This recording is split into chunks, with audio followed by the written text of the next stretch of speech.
from the outset, or was it something that developed as you were doing your research and filming? Well, first of all, I'll just start to say thank you to Irene and to Lance and to everybody here. And I see some familiar faces. It's really nice to see all of you. And to quickly say, I like to say that I'm the Flannery O'Connor geek who then saw the talent of Elizabeth Coffman and her colleague and friend, partner Ted Hardin, who got on the bandwagon. And so I think there was always a sense that we wanted, I mean, I was brought along really a lot by Elizabeth's, skills and talents as a documentary producer and director. So I'll stop by saying, hand it over to Elizabeth by saying, we wanted to make sure that we did two things. We wanted to make sure that we told Flannery O'Connor's life and that we could dive deep into some of those stories because we saw such a connection, as Sally Fitzgerald says, that they're all of a piece in some ways, that how can we bring these two things together? And if that meant doing all the things we did, that was mostly from the suggestions of Elizabeth Coffman. So Elizabeth, take it away. Well, thanks, Mark. And let me start by saying, first off, this film would not have happened without Georgia College and Andalusia and Bruce Gentry and Nancy Davis Bray, without the library. I mean, it absolutely just would not, we couldn't have finished it. If you just watched the film, then you saw all the wonderful footage that we got over and over again. We didn't just go once to get that footage. We went several times. And it really, I hope you all feel proud of the film because filmmaking is a collaborative effort, and everyone there really helped deliver and help us find every photograph we could find, restore footage that couldn't be found anywhere else, but you happen to have it at Georgia College. The library was crucial. So really, it's, it is your story. And I just was delighted to be invited tonight to talk about it, and so honored that you've watched the film. Let me add from the question that when you make a documentary, you need a lot of footage to make a feature film. And frankly, there is not a lot of footage of Flannery O'Connor. To make a feature-length film, there are very few photographs. There's that one interview she did with Harvey Bright. And then there's the footage of the chicken walking backwards, and that's it. Then we've got some audio recordings. I mean, I think a lot of you all on this call know what it is, but in terms of filmmaking, there's very little material. So I knew from the very beginning that we were going to have to be creative in how we supplement the few photographs and interview we have with O'Connor, with both archival footage, which I love. I've got a PhD in film history and love archival footage. And then two, reenactments of her fiction. I mean, we are the first film that the Trust gave us rights to reenact her story or her fiction. Sorry? Through animation. I just want to say, the Trust would not let us do actors, but they would allow animation, which was really one of the reasons that led us to. Right. And I was smart enough to get motion graphics in there, which is really animation, and voiceover. So we were able to hire Mary Steenburgen to do voiceover for Flannery's voice, as well as four great animators, 3 women who did the majority of the reenactment adaptation work, and then a male animator who did the majority of the text motion graphics. So because, Flannery was a cartoonist and an artist herself, all of the animators we hired were so excited about the project. They all researched Flannery. They all studied her work and her cartoon style, and tried to sort of riff, improv off that. So that's a long answer to your question, but we spent really years trying to create supplemental materials and research, and I tried to find just the kind of quirky archival footage that fit O'Connor's sensibility and aesthetic. So definitely, you definitely achieved that. And I think what struck me about the animation was it is so appropriate to her work. You mentioned you had 3 animators and 1 motion graphics person. How did you find the people that you wanted to work with, and what was it about their style that you liked? Well, Mark found one animator just from I said, Mark, well, give me a sense of what you really think of as O'Connor's aesthetic. And Natalie Barahona's work he found online and said, I like her work. And it's like, great, contacted her. She did a good man. Yeah, go ahead, Mark. Well, she did a good man is hard to find. And I was really, from the very beginning, I wanted a good man is hard to find to stand out kind of as its own piece, because it's probably the most well-known of her works. And I just thought that she had something. I loved all the other animators, believe me, but I wanted to have something unique for that story. And so that's one of the reasons. And I thought that the way that she kind of created the Southern faces, with that kind of almost Southern piety, bright lights, 1950s, 60s kind of pastels and stuff like that, kind of captured that story. And then the way that she changes the lighting in the animations when we meet the misfit with the darkness and stuff, I just thought it was very good. So that was one of them. And then to let Elizabeth finish, it was really she brought the other animators to me to say, what do you think of these folks? Well, you had Kathleen Judge. Kathleen Judge lived in Chicago, then moved to New York, but was a bartender here in Chicago for a lot of years and just talented. And I took one look at her stuff and thought she'd be great. She really did sort of the majority of she did a lot of the work as well as the poster. And then Heidi Kumau, I saw a film she did about breaking her back at an experimental film festival. And I just walked up to her because I knew we were looking for interesting work that really got to Flannery's struggling with crutches. And Heidi dove right into it, got herself a fellowship to Georgia, moved to Georgia for a while, studied the flora and the fauna. So the flowers, the animation of the flowers that you see in the film, that's also Heidi Kumau's work. And she really was interested in Georgia flora and fauna. So we hired the right artists to supplement, and they really love, as any Flannery fan should, really love her work. That's right. And you got Conan O'Brien, who did his thesis, I believe, on O'Connor in college. As did Tommy Lee Jones, both at Harvard, both in their senior years, their senior theses. Tommy Lee Jones on Mystery and Manners, and Conan O'Brien on The Habit of Being. Oh, wow. And you also mentioned before Mary Steenburgen, who is just fantastic and always has been. Given the fact that she is still so busy, whether it's TV or film, how did you get her involved in the project? That's Elizabeth. Yeah. Well, I'm from Florida originally, and I wrote her agent a heartfelt email. This is where joining IMDb comes in handy. Mm-hmm. I just wrote her agent a heartfelt email about she had played Marjorie Kinnan Rawlings.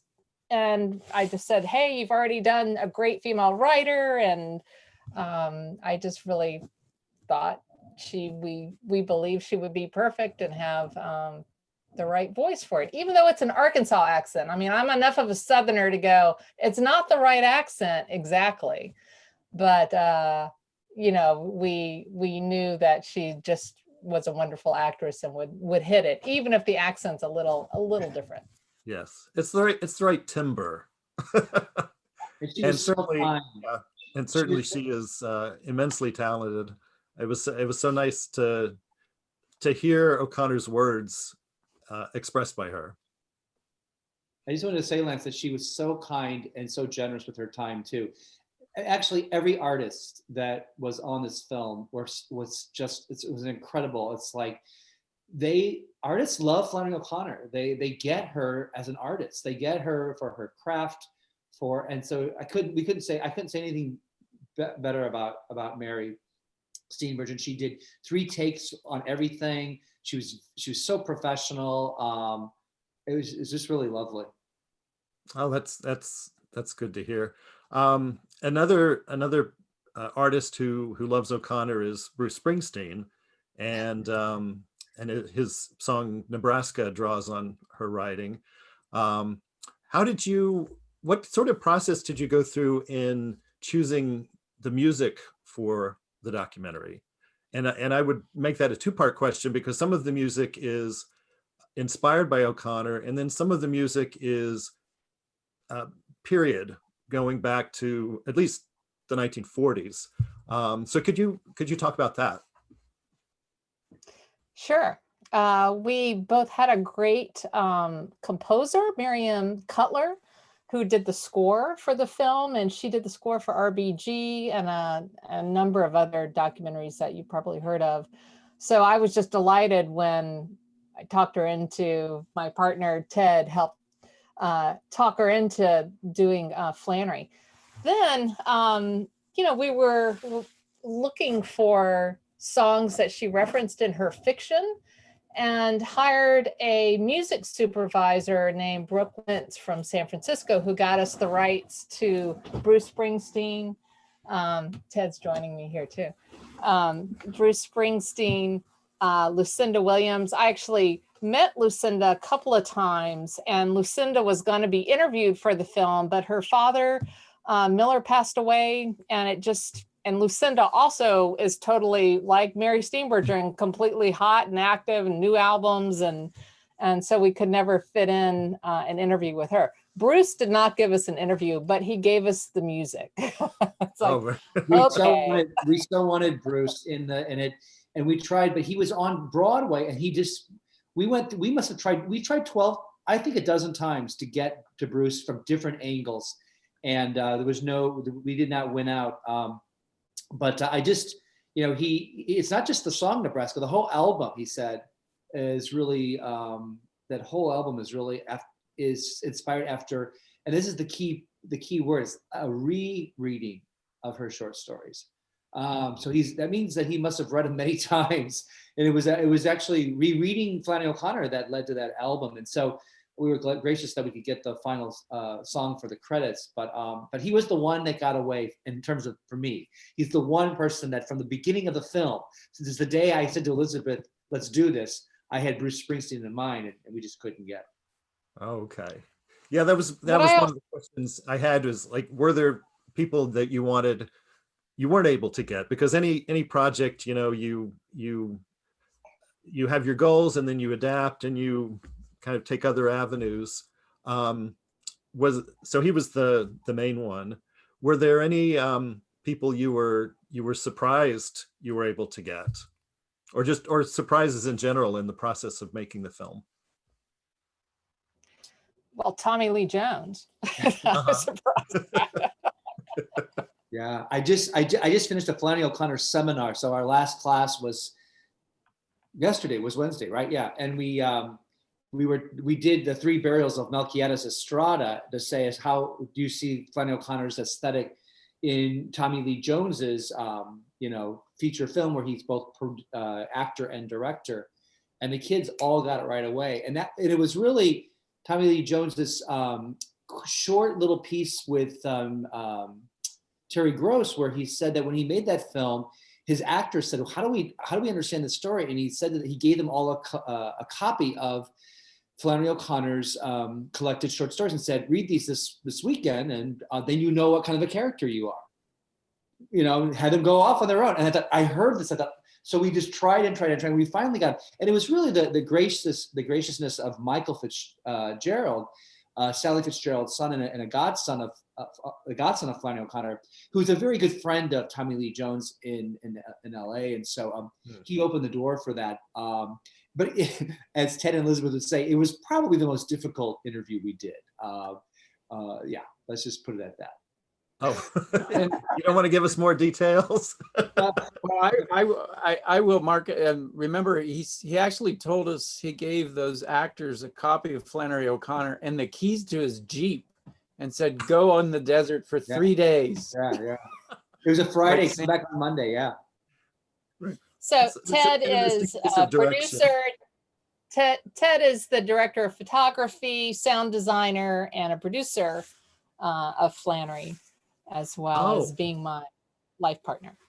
But to finish up the Tommy Lee Jones, what he did, Tommy, he clearly was a little annoyed about, he had forgotten about the interview. He agreed to it. He was a little annoyed about having to do it. And so when he was giving that story about his film and giving the actors Flannery O'Connor to read, he prefaced it with, well, it's a scene about masturbation. And I wanted the character to really think about masturbation. And he said masturbation over and over, like, we're not going to put that in the, so he, I mean, by the end of the interview, he kind of warmed up a bit and, was a little more friendly. But the first part, he clearly was, a few F-bombs in there at the beginning too. So let's just say that. But he did warm up at the end. We're delighted. And once we started just talking about Flannery, and I think once he realized this wasn't about him actually, and about Flannery, his demeanor changed. So that was kind of the cool thing. But yeah, so. Okay. Well, since you introduced Ted, I just I want to say, for the people who haven't had a chance to see the documentary, the cinematography is beautiful and very evocative. And can you talk about the process by which you filmed? In narrative film, we'll storyboard things, we'll storyboard the scenes and the camera angles and all of that. But in documentary, it's going to be a lot more freeform. So can you talk about the process? And did you have shots again ahead of time that you knew you wanted to get, or was it all kind of a process of discovery? A little bit of both. I just wrote about a little bit of this for my full professor application I just turned in last Monday. Congratulations. But the idea of to your point, it's right. How does one kind of get closer to sort of capturing kind of the essence of a writer or a project in a documentary? A lot of it is captured in this concept of design, so image design or sound design, production design, and stuff like that for feature films, fictional films. But the idea of design thinking is trying to locate concepts that are at play, and reading Flannery, talking with Mark and Elizabeth and other folks like Bruce, and trying to get at sort of what were the thematic approaches she was working toward, and seeing if there are equivalents in an image and sound sensibility, and certainly the image, this one of constant, steady observation, maybe a kind of witnessing, is what gave rise to a lot of shots of her house, of course, but out windows, into windows, frames, doors, climbing up ladders, getting shots of the porch from the feet level, mid-level, right. Every angle, because that's where she spent most of her time. So let's, Ted was just creative and innovative at getting it at every possible angle. We had a friend who lives in Atlanta who brought, he and his 14-year-old son came down with their drone and got the drone footage. Right. And I was going to say that, I mean, that God's eye view, more or less, I mean, it's when you say it like that, it's not subtle, but when you watch a drone shot, it has a literal surface to it. It's like, we're very high, we're flying, we don't, it doesn't occur to us to say God's eye view. When we watch a drone shot, we might think of maps and that kind of thing, but the accumulative effect of all of these different choices starts to get at this sensibility of someone who clearly is about witnessing and really close observations, And you have to be careful, like wide shots are less exciting to look at, but that combination of wider vistas with closer examinations, it starts to, sort of add up to that kind of, again, sort of someone who's really examining the world. And of course, the all we have in cinema is a 2D screen like we're using right now, which is much less rich than our world, right? The interior world or the exterior world. And so you have to actually push on these things and try to get at that multidimensionality. And so having focus polls where you see something close and then you change the focus to something in the background, those are all these tricks that we use to sort of like orient the. But I want to add to Ted that's actually a very O'Connor-like aesthetic, right? She has this. She sees the cosmic in the particular, or in the concrete, right. and then she has her ultimately her theological vision is metaphysical. I mean, so all of those the drone shots, the kind of the shots from interesting angles. Not only is it just observational, but it's also just O'Connor's aesthetic. And so it gave the sense that, her aesthetic, every character has universal significance to what they do, to the kind of experience of being a human, right? Or the adequacy of humanity. And so I think what Ted captured so well was her own aesthetic on film, in little ways, not big ways, but in these little kind of ways of observation, of telescoping, which is so important to O'Connor's aesthetic. So yeah, it was a kind of a paying homage to her own aesthetic, I think, as well. Yeah, I think it was very successful. I mean, as I was watching it, there were times when I felt kind of stylistic parallels with O'Connor's fiction. So I think you achieved that. Another question I would ask is, in terms of your selection process of her work specifically, how did you decide which works to include and which not to include? For instance, you talk about Wise Blood, and you animate a scene, or I'm sorry, and you have a scene from John Huston's film from 1979.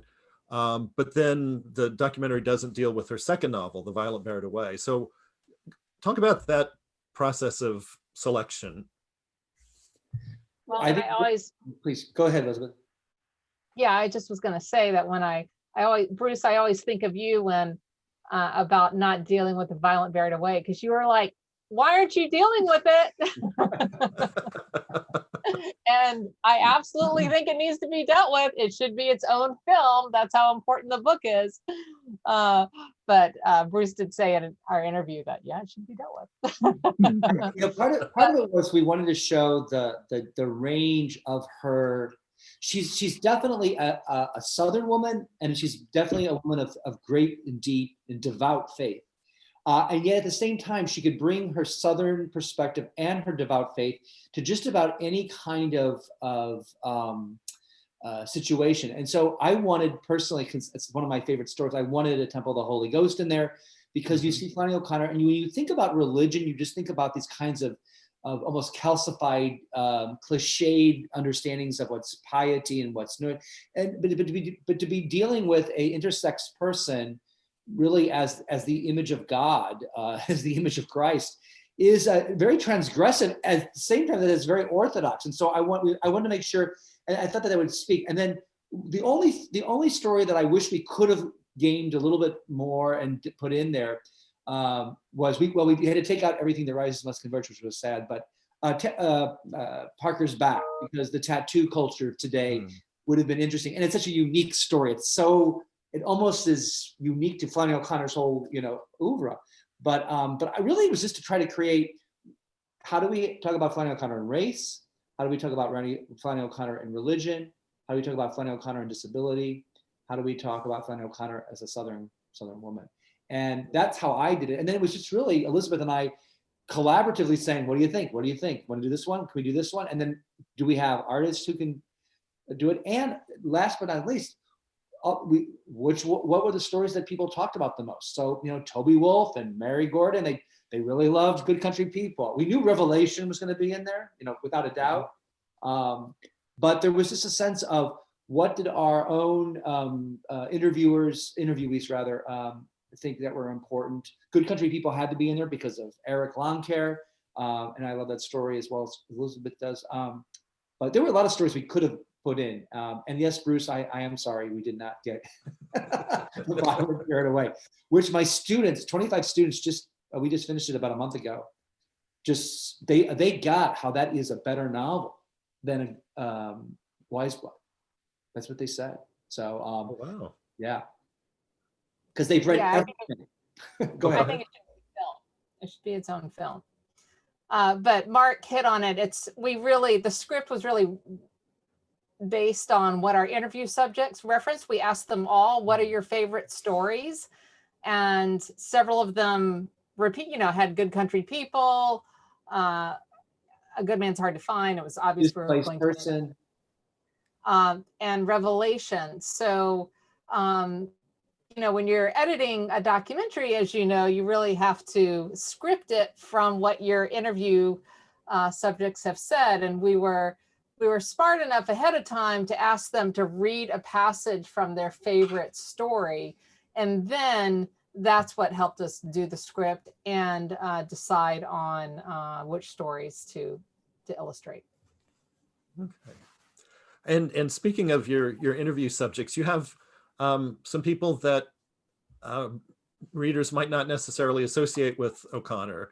For instance, Hilton Alls of The New Yorker.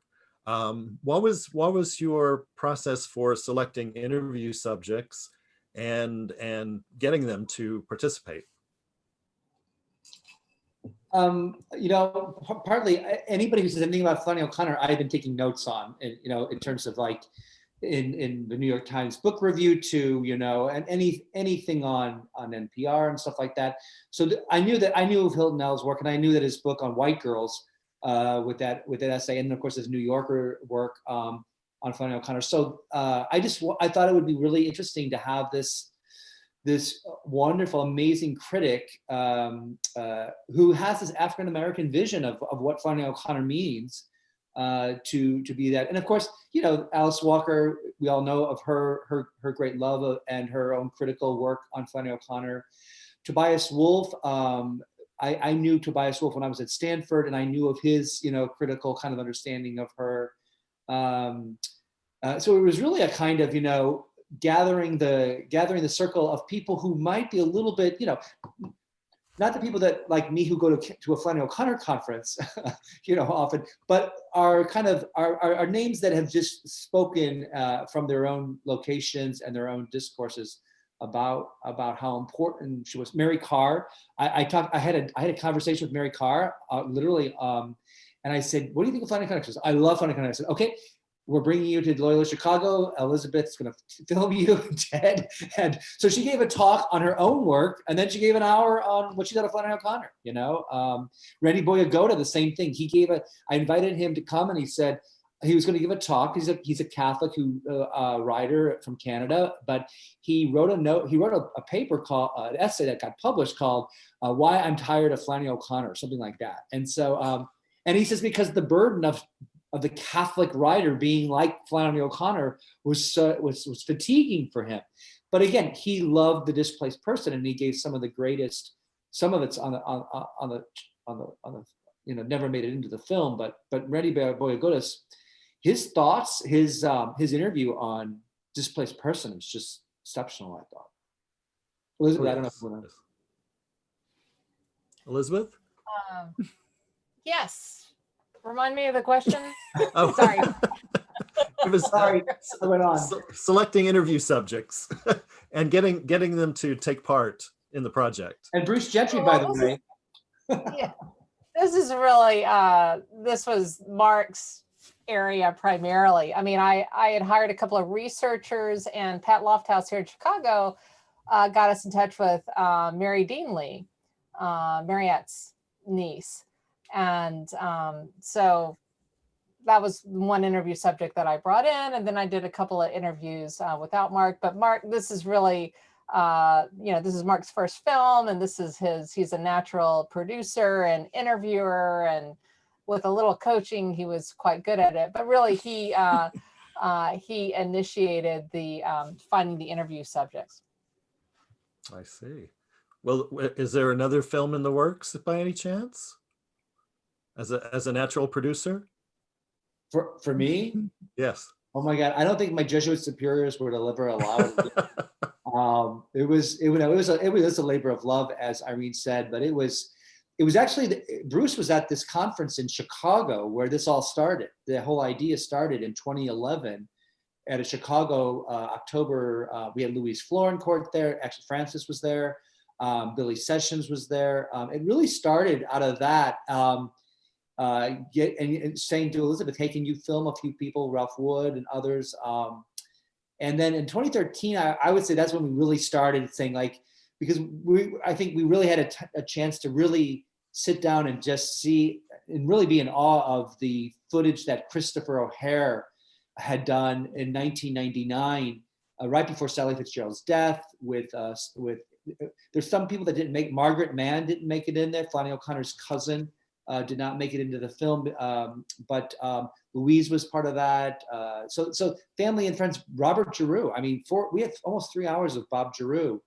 And so that became the backbone, really. I think once Elizabeth saw that, she says, "Okay, I can trust Bosco. I think we have something here. I'm in." And then she got Ted involved as well. But no, I'm a critic who just falls in love with a person, and then I have to do everything OCD about learning about that. And there's only been Flannery O'Connor and Graham Greene where I've just devoted. So I can say, I think I can talk about those two authors. I don't think there's room in my life for a third author. So Elizabeth and Ted, though, they're doing more. You've got 3 films going right now, right? Yeah, we have other work going on at the moment, and we'll see about. I did want to ask you about the distribution side of documentary filmmaking. As I understand it, the documentary is going to show on PBS as part of the American Master series. And do you have an air date for that yet? Yes, thank you. Delighted. Yes, I am working nonstop right now to get all the deliverables to American Masters. And that's going to be, it looks like it's not public yet, but I think in March, the end of March, close to her birthday, O'Connor's birthday, is what I'm hoping is going to happen, but it's not definite yet. But it's definitely going to be 2021. Looks like March, Women's History Month, yay. And so that'll be, it's a different version from the one you just watched tonight. It's shorter, and it has a new scene in it that is not in this version. Hopefully you'll all watch it on American Masters in March, and you'll get to see a different version with slightly newer material in it. Oh, yes, I very much look forward to seeing that. I was wondering if PBS made changes to documentaries as part of the process. What about other forms of distribution? Oh, I'm sorry? I said we made the changes. They didn't. Oh, I see. Yeah. I mean, Michael Cantor participated. But, yeah. Oh, okay. What about other forms of distribution? It's kind of an iffy proposition during a pandemic, but do you have any hopes for theatrical distribution or streaming services, things like that? Well, we just did theatrical distribution. We had about 120 cinemas that were mostly independent cinemas, but also some chains in LA. And it was done through because it was the pandemic. In some ways, you just would click on send the money to this, and then you download it onto your television or something like that. So it did play across the country actually. Throughout the summer, really till December 1st. In December 1st, I think we closed down that as it moves into this final production to get onto PBS. My hope is that it will It will play. I was on a conference. I was at a conference today in Madrid, and we just have a new book out actually from our Madrid. I don't know if you saw this yet, Bruce Gentry, but it's called. Can you see it? Flannery O'Connor in Spain.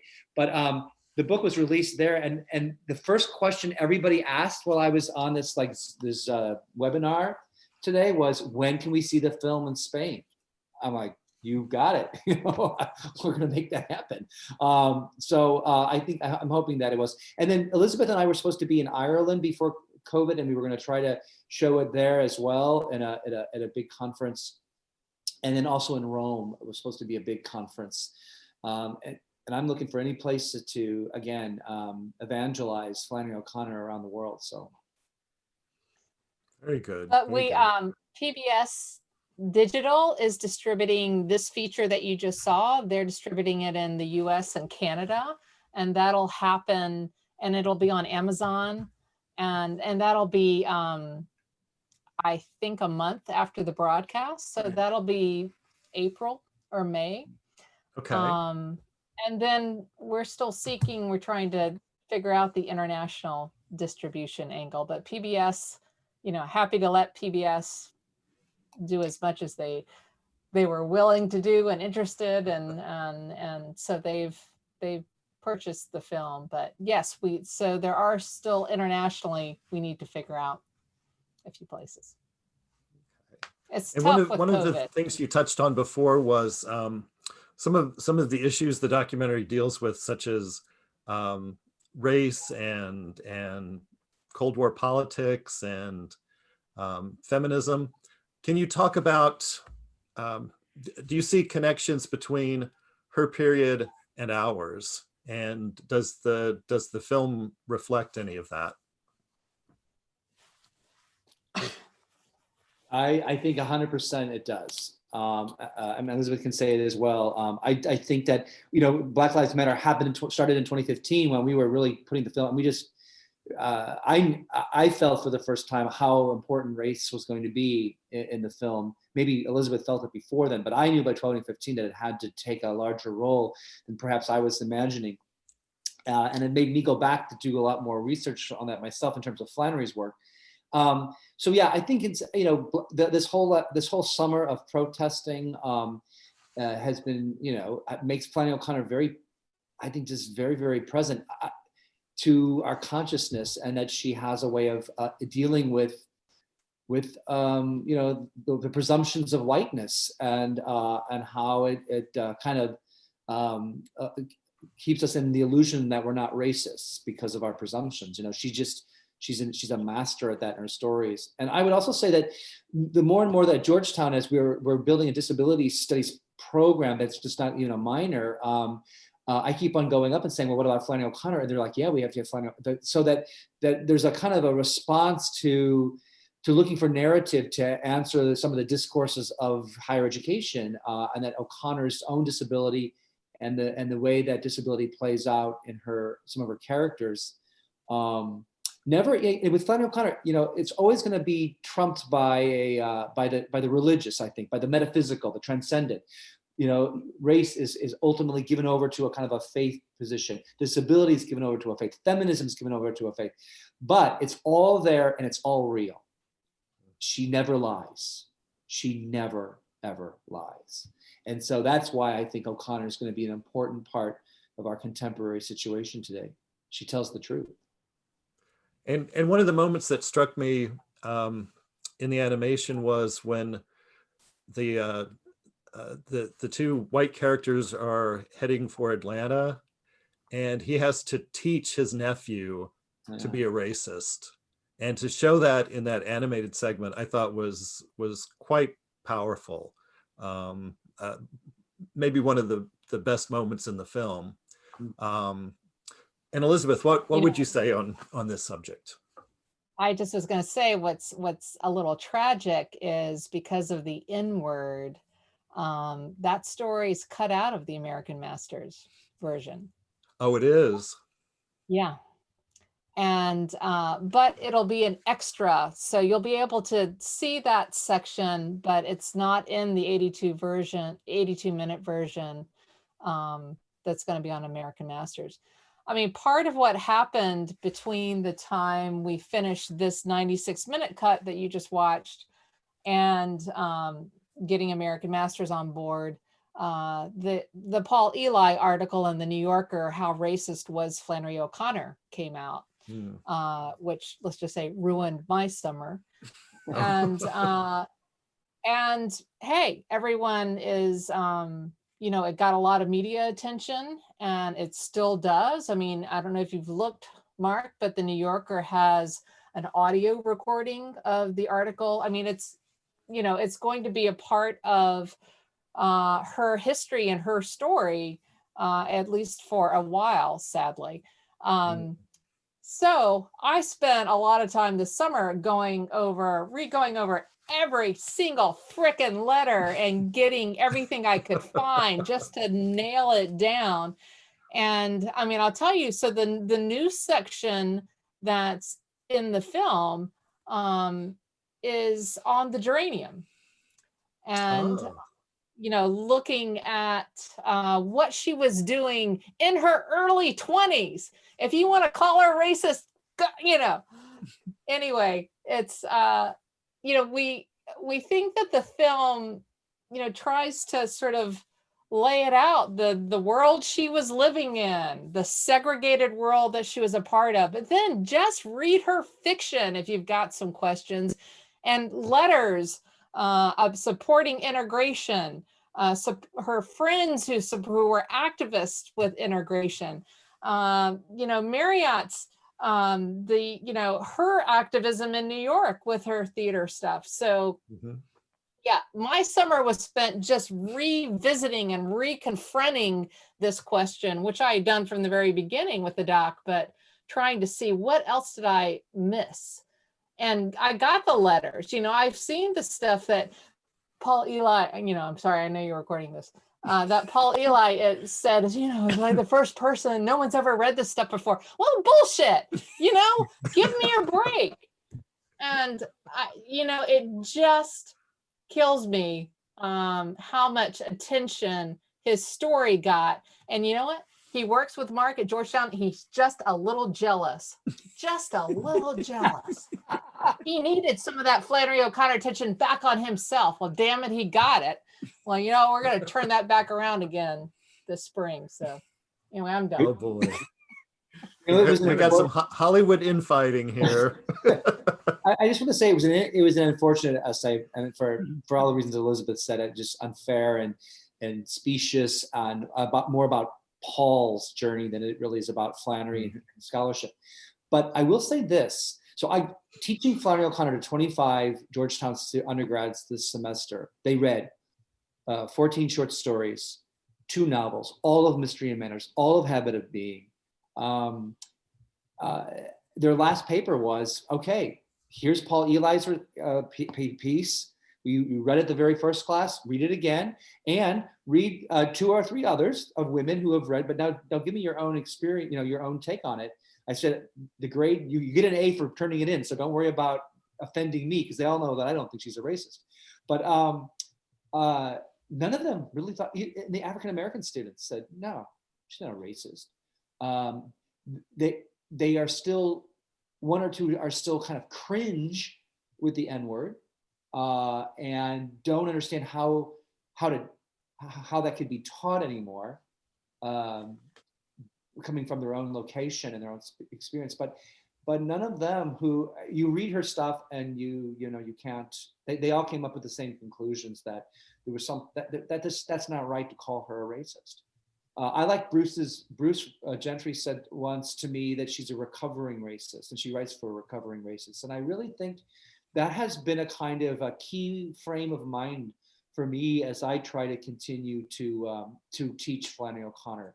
And I think that's what we did in the film. I think Elizabeth did a great job of showing that sense that she's indicting herself and her stories. She's indicting her people, her whiteness. She's indicting the parents who hand it down to their children, and the culture that spreads it. That's completely why she's appropriate right now, and even why I think in some ways, hey, you get in the New Yorker, you're going to get some publicity, and yes, let's have this discussion because it's happening ever since George Floyd. I mean, the Paul Eli article was in the George Floyd issue of the New Yorker. That's this, we're still at the same kind of crisis point. Yeah. And it's so even this discussion about O'Connor and what and white privilege, right, is an appropriate one to have at the same time that you got to do your research, Paul, and fairly kind of evaluate it. Well, you clearly did an amazing amount of research, and it gave me a new perspective on O'Connor in terms of race as well. So just want to say an excellent job all around. I would like to open this up to questions, if it's okay with you, Irene. That's fine. You either can wave your hand at me or you can put something in the chat. I always, because I like to talk, I'm going to start off with the question. I loved, and it gave me the same kind of chill as when you walk in the bedroom and you see, at the time, first time I walked in the bedroom, her dress was on one of her dresses was on a form, and there was the crutches, and that kind of chill you get when you first see that. When you had that graphic of her walking on the crutches and the sound of the crutches, that just kind of sends this chill through you when you hear that. I think for me, it makes you feel like she's coming in the room now. Well, I think Ted and Elizabeth should tell that story about making that happen. Well, we found some crutches in the airport. Were we in the Atlanta airport or the New Orleans? We were, yeah, in Atlanta flying. We just had left Milledgeville, and we drove rapidly to Atlanta. And I had hurt my knee at some point up in Chicago, and so I made a joke about whatever crutches or something. But we were trying to record that sound of crutches, and I had other crutches up here. I didn't like the sound of them, and because you need a particular kind of aluminum sort of crutch mechanism. Anyway, so we were on our way to New Orleans to join Mark for a screening at Tulane, and next to the trash can, we returned the rental car. Next to the trash can was a pair of crutches leaning up against a pillar as if they were being gifted by someone who didn't want them anymore. And so we looked around and it was like, and man, if you have crutches, you can get through an airport right to the front of the line faster than, it's a good tip to remember if you're late. I think someone picked us up, and drove us all the way in one of those little golf carts. Anyway, we had landed in New Orleans, checked into where we were staying, and it had hardwood floors, high ceilings. We thought, well, let's record the sound of crutches in this room. We did. Elizabeth opened up the project file and laid it in, and our first time we heard that sound was at the Tulane screening, with Sister Helen Prejean in the audience listening. So we like, it seemed like a little minor miracle finding these crutches, and then we just recorded it really quickly. We told the story to Toby Wolf, and Toby Wolf was like, somebody probably needed those crutches and you took them. That's the way it works. But you can tell when something works. We make all these decisions toiling away in darkness, like we're mushroom people, working.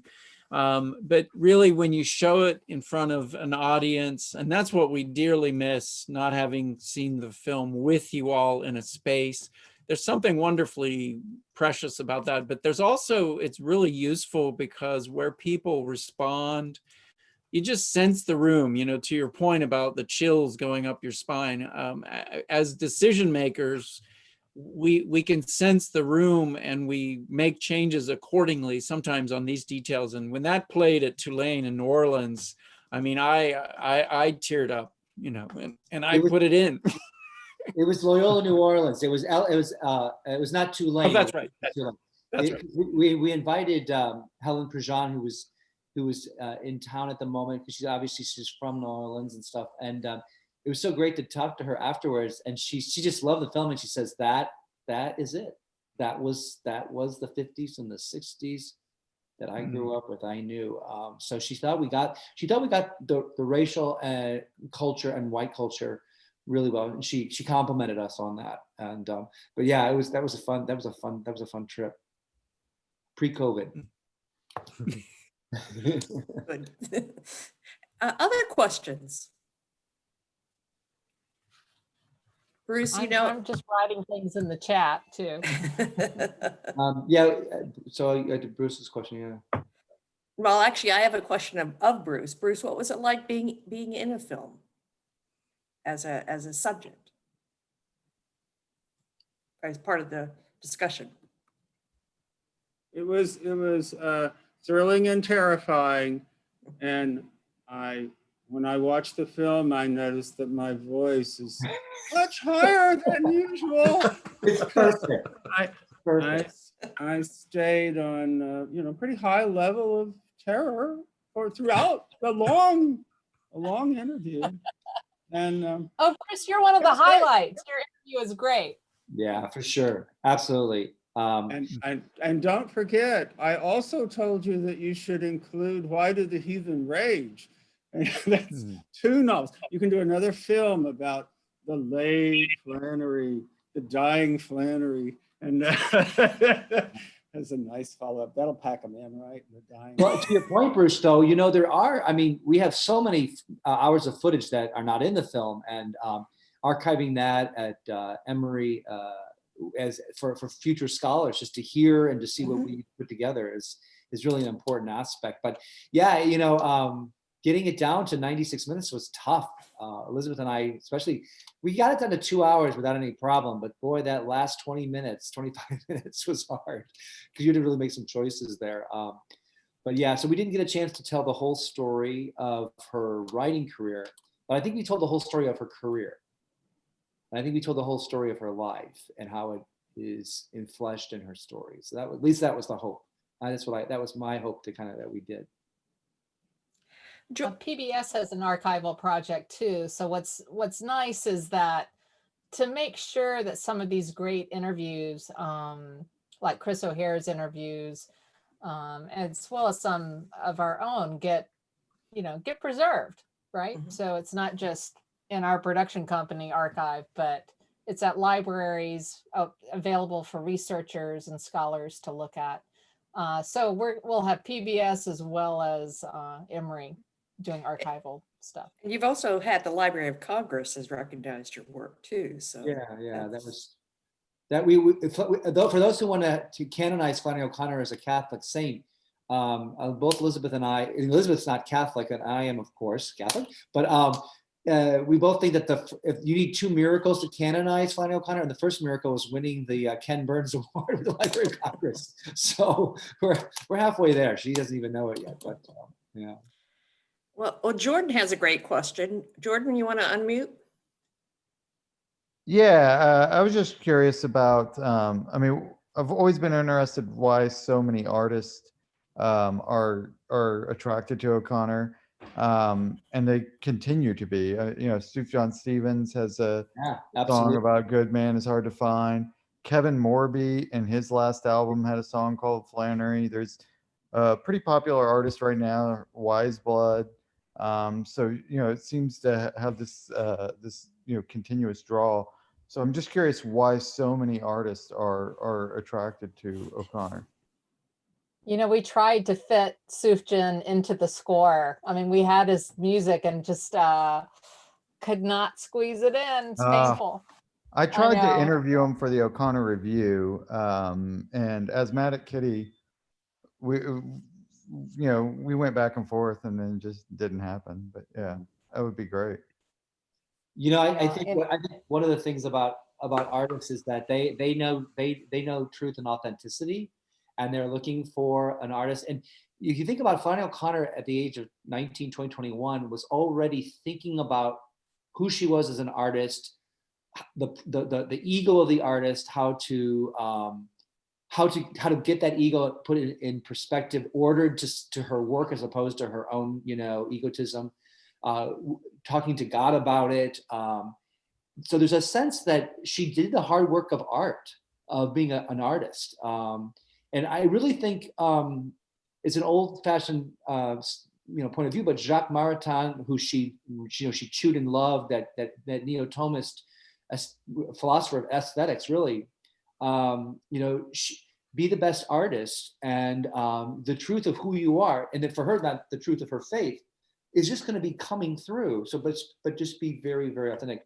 And I think that's what people love about her, that she speaks the truth. You might not always agree the way it's said, but boy, there's a kind of an authentic voice there. I don't know. That's my sense is that they see a kindred spirit, somebody that they'd like to be with.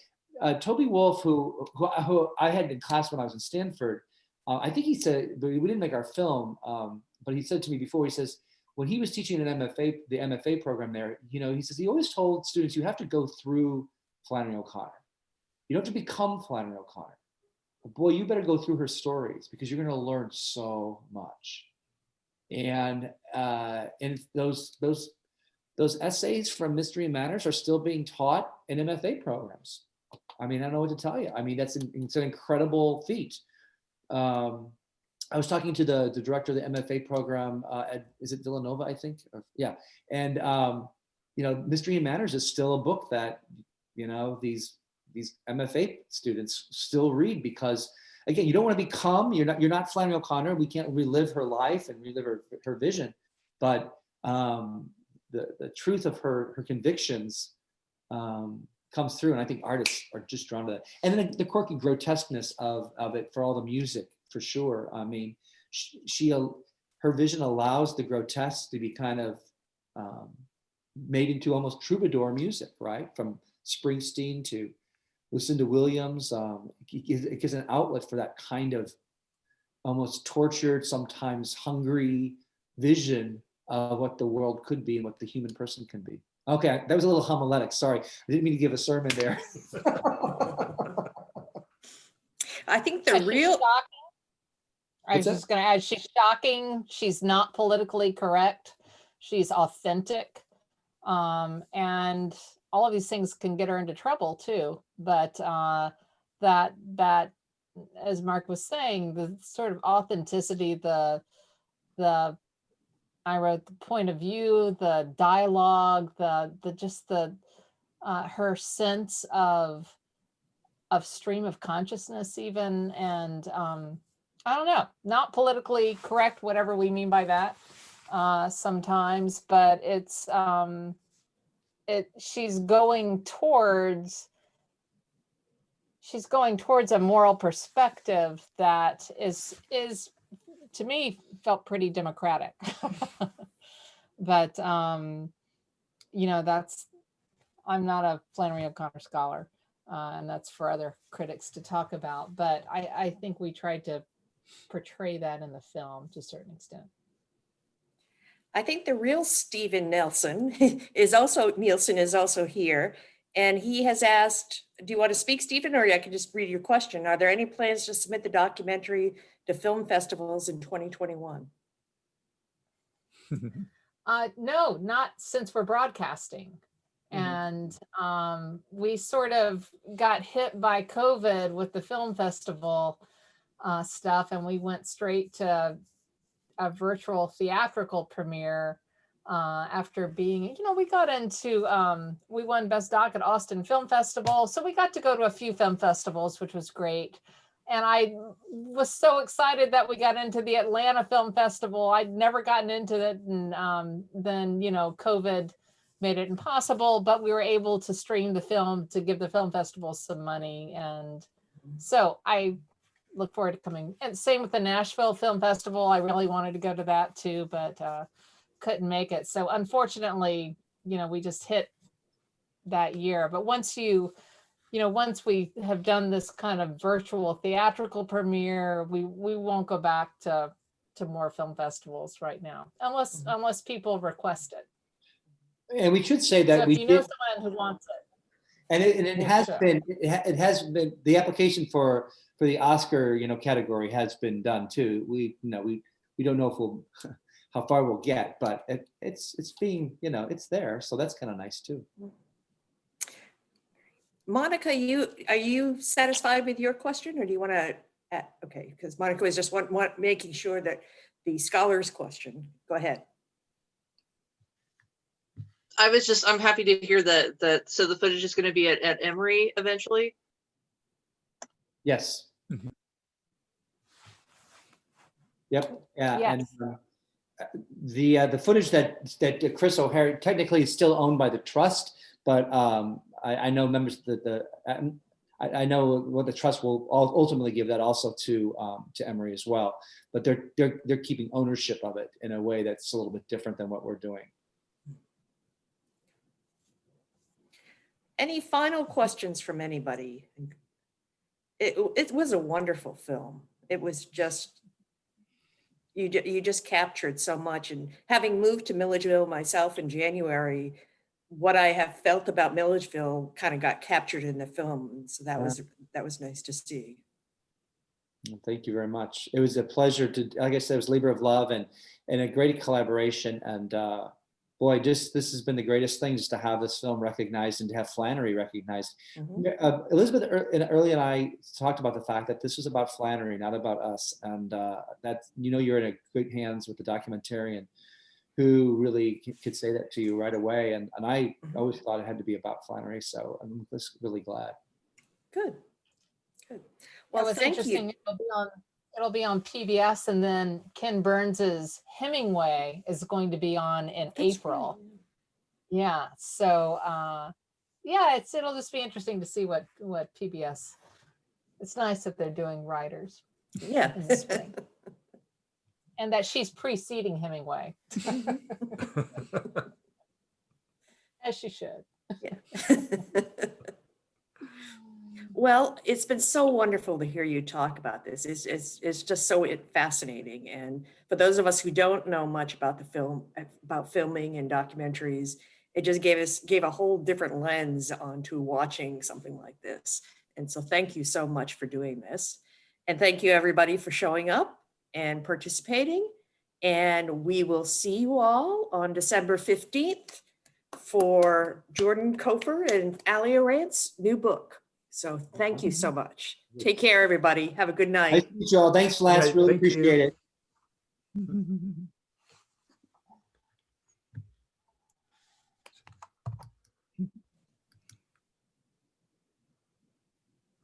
Thanks, Lance. It was good. Oh, it was fun. Good. This is, I didn't mention this before, but this is the first time I've moderated a Zoom conversation. You were very so- natural. Thank you.